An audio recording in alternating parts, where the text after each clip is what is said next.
Karma, en sanskrit, veut dire action, mais aussi conséquence de l'action. Nous payons aujourd'hui le mal que nous avons fait subir aux autres dans les vies précédentes.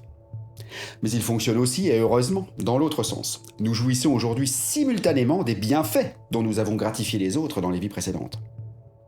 Et là, contrairement à la justice des hommes du pas vu pas pris, il n'y a absolument aucune échappatoire. Nous devons obligatoirement payer, aucune exception, aucun passe-droit, que vous soyez SDF ou ministre. Pourquoi ? Car comme je le dis dans une vidéo précédente et dans plein d'autres, nous sommes une partie de Dieu. Rappelez-vous ce que dit la Bible, et certainement les autres aussi. Mon Père et moi sommes un, mais mon Père est plus grand que moi. Dieu est donc parfait, et en tant que partie de Dieu, vous êtes donc parfait. À ce titre, vous ne pouvez tolérer aucune faille. Donc si votre ego a fait des conneries dans une incarnation quelconque, votre partie divine voudra obligatoirement s'en affranchir et fera en sorte qu'un autre ego, donc nouvel homme, une nouvelle incarnation, s'occupe de l'expier. En tant que partie de Dieu, vous êtes donc parfait. Et il est logique qu'il veuille se débarrasser de la moindre imperfection qu'une de ses projections a pu causer, projection divine qui est un autre mot pour dire homme, un autre mot pour dire vous.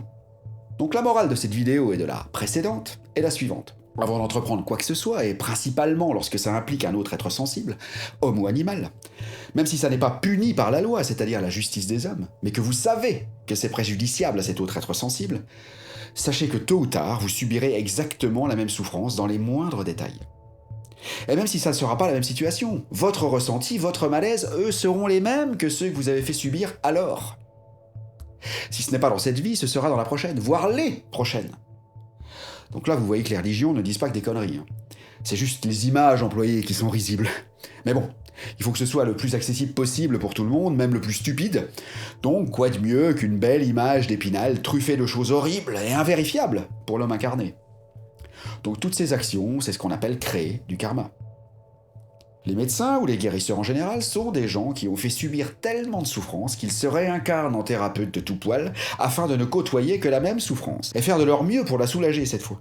Et plus sa spécialité comptera un taux important de décès au gars, cancérologue par exemple, eh bien plus la souffrance qu'il aura infligée aux autres, avant, aura été importante. Voilà pourquoi tout le monde ne peut pas faire médecin, même avec les qualités intellectuelles et humaines requises. Il faut un karma derrière, c'est un sacerdoce. Maintenant, voyons comment l'on crée du karma. Pour créer du karma, positif ou négatif, il faut que 3 conditions soient réunies. Premièrement, la volonté de faire une chose, deuxièmement, l'action elle-même, et enfin, la satisfaction de l'avoir faite. S'il manque une des 3 conditions, il y aura quand même quelque chose de créé, mais qui aura un impact bien plus faible que lorsque les 3 sont réunis. Et je le répète, ceci est valable autant dans le négatif que dans le positif. Bon, je développerai ces 3 conditions en long et en large dans une vidéo qui leur sera totalement consacrée. Donc revenons au fondement et comparons les 2 grandes justices, celle de l'homme et celle de la divinité, donc du karma, avec des exemples. Si vous assassinez quelqu'un en France aujourd'hui, vous risquez quoi ? 20 ans de prison, dans le pire des cas. Et avec un bon avocat, les remises de peine et ceci et cela, vous en ferez 10. 10 ans de vie terrestre.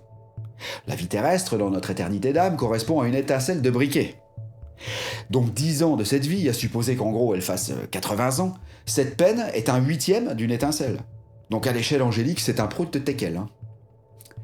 Toutefois, elle vous paraît longue quand même, mais dites-vous bien que ça n'est rien du tout comparé à ce que vous devrez expier dans les autres vies, et surtout, et c'est là qu'est l'os, sans savoir pourquoi. Eh oui, le mec qui se retrouve en tôle parce qu'il a zigouillé sa bonne femme et son amant, il sait pourquoi il est là. Il se dit, bon ok, je sais, j'ai déconné, je paye, point. Même si c'est dur, long et pénible, il sait ce qu'il a fait, qu'il en est responsable et que ce n'est que justice. Mais avec le karma, on ne sait pas pourquoi on subit toutes ces choses, et il en résulte un profond sentiment d'injustice, de persécution, d'impuissance, qui est aux yeux du sujet souvent apparenté à une double peine. Pourquoi moi ? Mais pour votre divinité, c'est clair comme de l'eau de baptême, si j'ose dire. Et c'est ce qu'on vit tous, à plus ou moins grande échelle, dans chacune de nos vies. Et donc dans chaque vie actuelle, puisqu'on ne se souvient jamais des précédentes. Et ceci est pour tout le monde, sans exception. Et si vous ne décidez pas consciemment de vous affranchir du karma avec la volonté et les outils pour le faire, vous pourrez avoir des dizaines, des centaines de vies terrestres pour arriver à vous en affranchir en subissant des choses pénibles sans savoir pourquoi. Et là, comme dit précédemment, personne ne peut passer entre les gouttes. Personne. Puisque c'est vous-même qui vous infligez la pénitence. Vous décidez vous-même de votre propre purgatoire. Ou plutôt, façon de remettre les compteurs karmiques à zéro, en subissant la même souffrance que celle infligée jusqu'à ce que vous en ayez ressenti autant que votre victime. Il existe un moyen maintenant d'accélérer considérablement l'effacement, en décidant volontairement de demander pardon pour nos erreurs, en amenant nous-mêmes le pardon tacite de la partie offensée avec des rituels simples et magnifiques. Et c'est toute la magie et le génie même du Ho'oponopono de Morna Simeona. Toutefois, un des premiers moyens naturels et faciles de jouer sur son karma futur aussi, est d'observer ses propres réactions aux événements de la vie.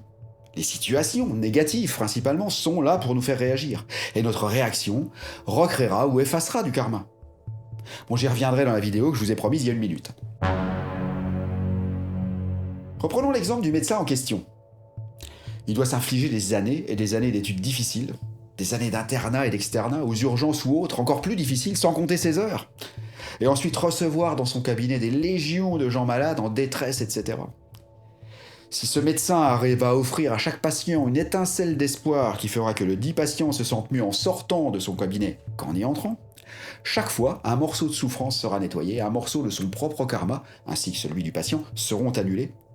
Et si des patients guérissent et retrouvent par conséquent une joie de vivre disparue, c'est une louche de karma qui sera enlevée et non plus une cuillère à café comme avant. Idem pour le don. Plus vous donnez sincèrement aux autres avec la ferme intention que ça les aide, que ce soit votre savoir, votre temps, votre oreille ou votre argent, à chaque main tendue, non seulement une partie de votre karma négatif sera annulée, mais du nouveau karma positif sera créé. Ça veut dire que dans une vie prochaine, quelqu'un vous rendra ce que vous avez donné en exacte proportion. D'où l'expression « Dieu vous le rendra ». C'est strictement vrai, puisque vous savez maintenant que vous êtes Dieu, et que vous rendez à vous-même tout ce que vous aviez donné à l'autre, ou que vous reprenez tout ce que vous aviez pris à l'autre. Et je le répète en positif comme en négatif. Et en ce qui me concerne, étant donné que mes vidéos sont les plus sincères possibles, et puis bon, à en juger par vos commentaires, qu'elles semblent grandement vous aider à améliorer votre quotidien, je dois expier dans cette vie-ci tous les mensonges que j'ai pu colporter dans les vies passées. J'ai dû être un fiefé menteur avant, peut-être un politique, un escroc, un ministre, un communicant, une soutane ou un vendeur de voitures d'occasion, ou même peut-être Pinocchio lui-même, va savoir. Bref, donc maintenant réfléchissez à 2 fois, voire 3, avant de faire du mal, de dire du mal, et même de penser du mal de votre prochain. Et à l'inverse, ne réfléchissez pas du tout ce coup-ci. Lorsque l'envie de lui faire du bien, d'en dire du bien ou même d'en penser du bien vous prendra, et foncez. Je rappelle que ceci est valable pour tous les êtres de la création. Pas seulement les humains, mais pour tout ce qui vit. Avant d'être un humain, vous êtes obligatoirement passé par tous les stades de la création. Vous avez été végétal, animal, plusieurs millions de fois. 52 millions pour les hindous. Donc l'énergie divine qui fait pousser l'arbre que vous tronçonnez sans vergogne aujourd'hui, ou celle de la biche que vous abattez par plaisir lors d'une partie de chasse avec des potes, sera peut-être l'âme de votre enfant dans plusieurs vies. Pensez-y. Imaginez un peu ce que doivent endurer tous les tortionnaires dans leur vie subséquente. Staline, Hitler, la CIA, les toreros, etc. Aïe! Voilà, sur ces bons mots, je vous laisse mettre un pouce par le haut, vous abonner en cliquant sur la petite cloche, partager avec des gens qui, d'après vous, auraient bien besoin de comprendre l'impact subtil de chacune de leurs actions. Rappelez-vous, karma ça veut dire action, mais aussi conséquence de l'action. Et bien sûr, commentez à votre aise, je réponds à tout ce qui est constructif, ne serait-ce que par un simple cœur. Tous les pouces par le haut, les abonnements et les partages que vous me donnez, Dieu vous le rendra. Haha. Maintenant vous savez que c'est vrai. Je vous souhaite donc un karma positif au-delà de votre imagination. Ciao!